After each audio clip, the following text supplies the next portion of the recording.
Tess of the Urbervilles by Thomas Hardy. Read by Adrian Pretzelis. Chapter 40. At breakfast Brazil was the topic, and all endeavoured to take a hopeful view of Clare's proposed experiment with that country's soil, notwithstanding the discouraging reports of some farm labourers who had immigrated thither and returned home within the 12 months. After breakfast Clare went into the little town to wind up such trifling matters as he was concerned with there, and to get from the local bank all the money he possessed. On his way back he encountered Miss Mercy Chant by the church, from whose walls she seemed to be a sort of emanation. She was carrying an armful of Bibles for her class, and such was her view of life that events which produced heartaches in others wrought beatific smiles upon her. An enviable result, although in the opinion of Angel it was obtained by a curiously unnatural sacrifice of humanity to mysticism. She had learnt that he was about to leave England, and observed what an excellent and promising scheme it seemed to be. "Yes, it is a likely scheme enough, in a commercial sense, no doubt," he replied. "But, my dear Mercy, it snaps the continuity of existence. Perhaps a cloister would be preferable." "A cloister? Oh, Angel Clare!" "Well?"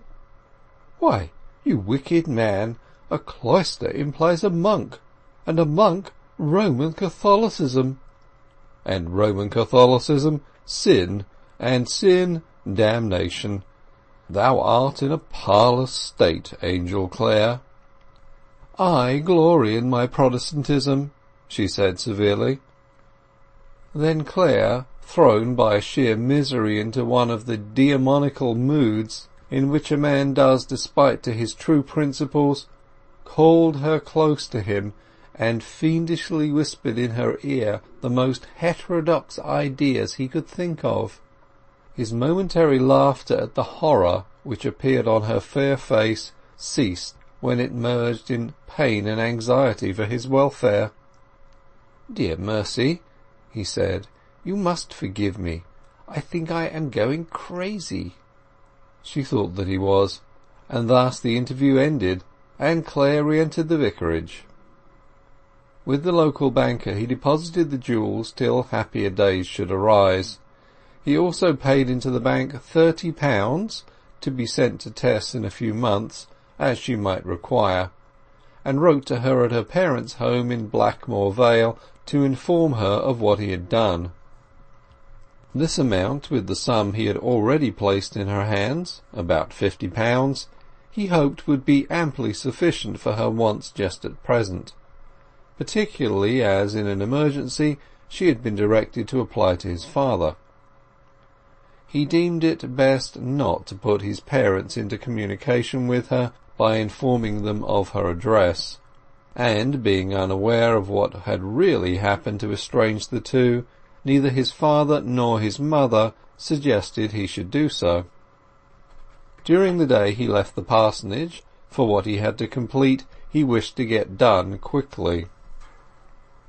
As the last duty before leaving this part of England, it was necessary for him to call at the Wellbridge farmhouse, in which he had spent with Tess the first 3 days of their marriage, the trifle of rent having to be paid, the key given up of the rooms they had occupied, and 2 or 3 small articles fetched away that they had left behind.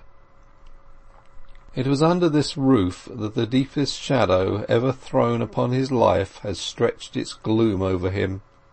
Yet when he unlocked the door of the sitting-room and looked into it, the memory which returned first upon him was that of their happy arrival on a similar afternoon, the fresh sense of sharing a habitation conjointly, the first meal together, the chatting by the fire with joined hands. The farmer and his wife were in the fields at the moment of his visit, and Clare was in the rooms alone for some time. Inwardly swollen with a renewal of sentiments that he had not quite reckoned with, he went upstairs to her chamber, which had never been his. The bed was smooth as she had made it with her own hands on the morning of leaving. The mistletoe hung under the tester just as he had placed it. Having been there 3 or 4 weeks, it was turning colour. The leaves and berries were wrinkled. Angel took it down and crushed it into the grate. Standing there, he, for the first time, doubted whether his course in this conjuncture had been a wise, much less a generous one. But had he not been cruelly blinded? In the incoherent multitude of his emotions, he knelt down at the bedside, wet-eyed. "Oh, Tess, if you had only told me sooner, I would have forgiven you," he mourned. Hearing a footstep below, he rose and went to the top of the stairs. At the bottom of the flight he saw a woman standing, and on her turning up her face recognized the pale, dark-eyed Izz Huett. "Mr. Clare," she said, "I've called to see you and Mrs. Clare, and to inquire if ye be well. I thought you might be back here again." This was a girl whose secret he had guessed, but who had not yet guessed his.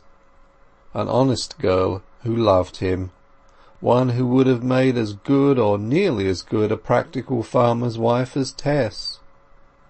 "I'm here alone," he said. "We are not living here now." Explaining why he had come, he asked, "Which way are you going home, Izz?" "I've no home at Talbothays Dairy now, sir," she said. "Why's that?" Izz looked down. "It was so dismal there that I left. I'm staying out this way." She pointed in a contrary direction, the direction in which he was journeying.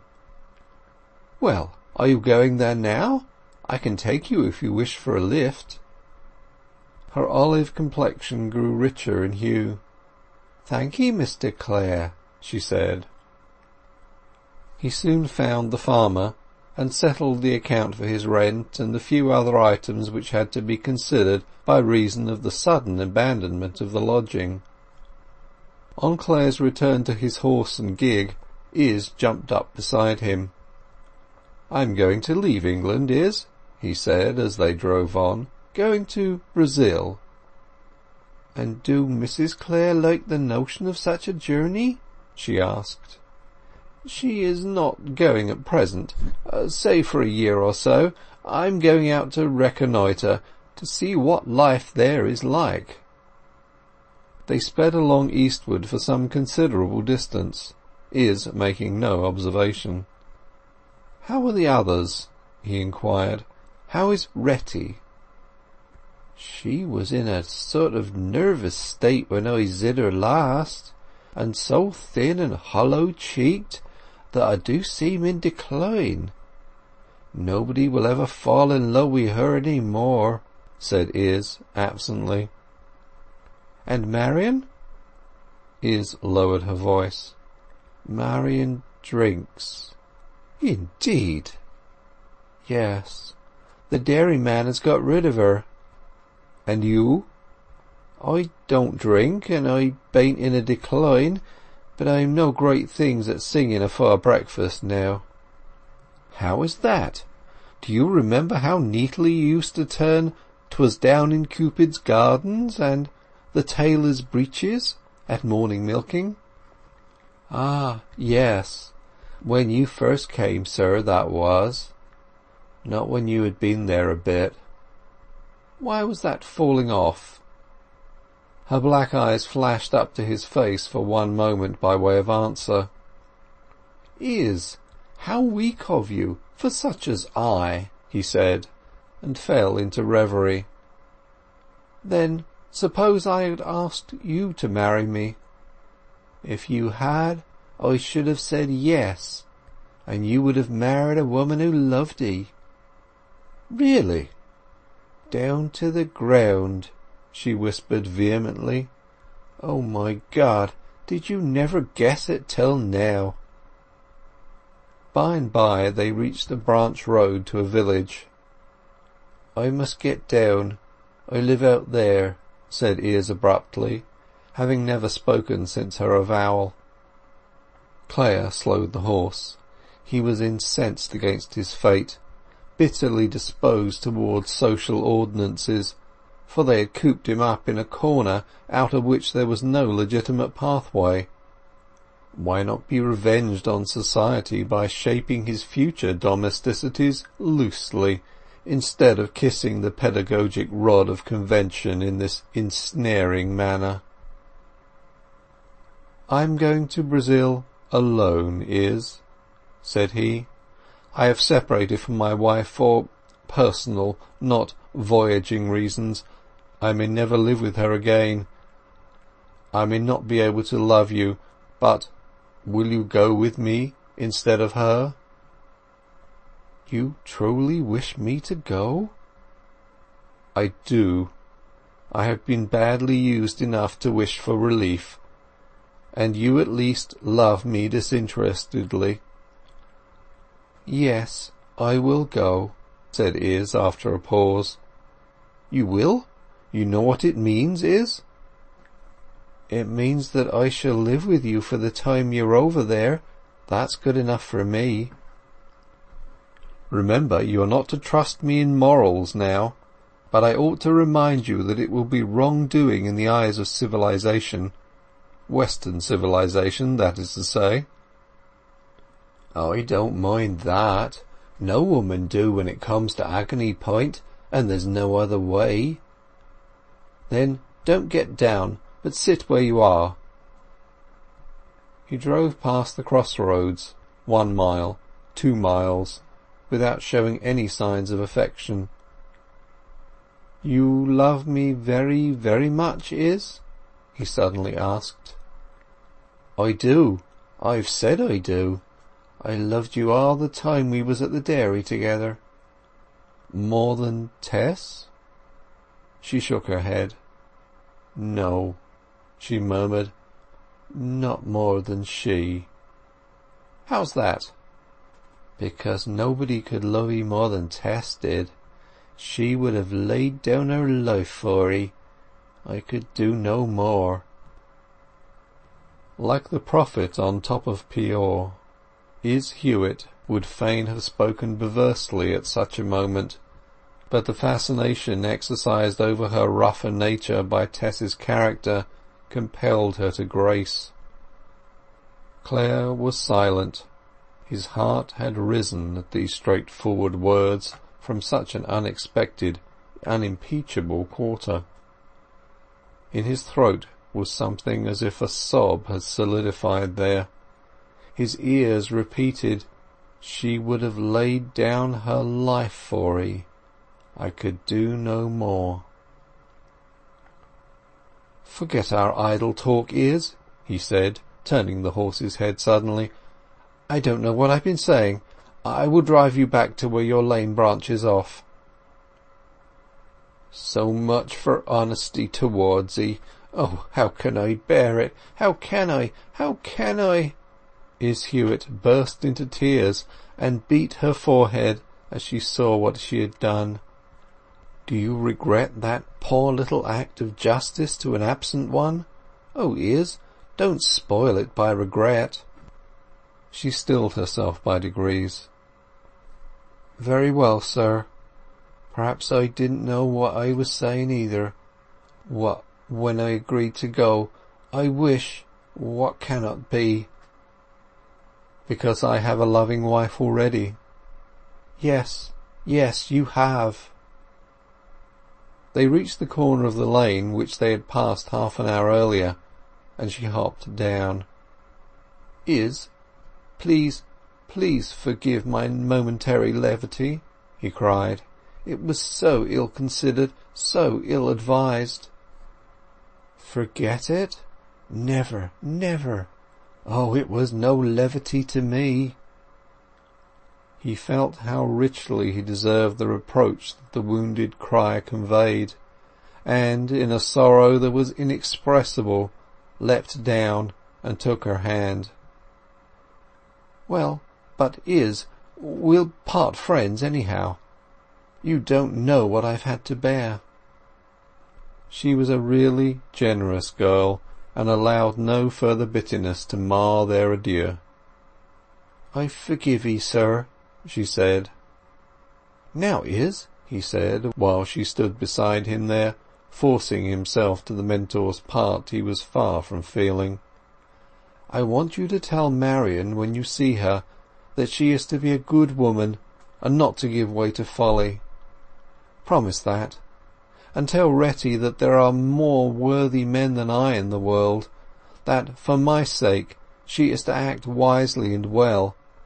Remember the words, wisely and well, for my sake. I send this message to them as a dying man to the dying, for I shall never see them again. And you, Izzy, you have saved me by your honest words about my wife from an incredible impulse towards folly and treachery. Women may be bad, but they are not so bad as men in these things. On that one account I can never forget you. Be always the good and sincere girl you've hitherto been, and think of me as a worthless lover, but a faithful friend. Promise." She gave the promise. "Heaven bless and keep you, sir. Goodbye." He drove on, and no sooner had Izz turned into the lane and Clare was out of sight than she flung herself down on the bank in a fit of raking anguish, and it was with a strained, unnatural face that she entered her mother's cottage late that night. No one ever was told how Izz spent the dark hours that intervened between Angel Clare's parting from her and her arrival home. Clare, too, after bidding the girl farewell, was wrought to aching thoughts and quivering lips. But his sorrow was not for Izz. That evening he was within a featherweight's turn of abandoning his road to the nearest station and driving across that elevated dorsal line of South Wessex which divided him from Tess's home. It was neither a contempt for her nature nor the probable state of her heart which deterred him. No, it was a sense that, despite her love, as corroborated by Izz's admission, the facts had not changed. If he was right at first, he was right now, and the momentum of the course on which he had embarked tended to keep him going in it, unless diverted by a stronger, more sustained force than had played upon him this afternoon.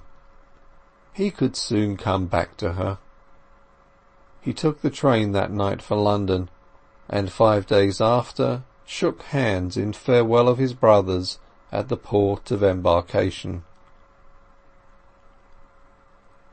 End of chapter 40.